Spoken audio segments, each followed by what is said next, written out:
महिला अत्याचाराच्या घटनांवर आता ज्येष्ठ अभिनेत्री अलका कुबल संतापल्याचं बघायला मिळालं। बापच मुलींवर बलात्कार करतो अशा समाजामध्ये काळिमा फासणाऱ्या अनेक घटना घडल्यात। अत्याचार करणाऱ्या बापांचा मुलीनंच खून करावा असंही अलका कुबल यांनी म्हटल्याचं बघायला मिळालं।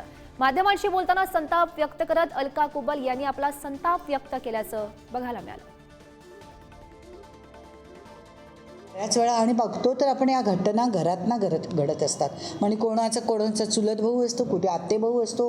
आता गेल्या महिन्यात एक न्यूज पाहिली, वडील आपल्या 4 मुलींवर बलात्कार करत होते। आत्ता न्यूज डोळ्याने पाहिली, मला असं वाटलं 4 मुलींनी आपल्या बापाचा खून करायला पाहिजे होता खरं तर। म्हणजे असं एवढं चिडायला होतं खरं तर। म्हणजे अगदी आपल्या इथे कडक शिक्षा व्हायला पाहिजेत, जशा सौदीला होतात किंवा अशा होतात की अशा कडक शिक्षा व्हायला पाहिजे की कायद्याची भीती वाटायला पाहिजे।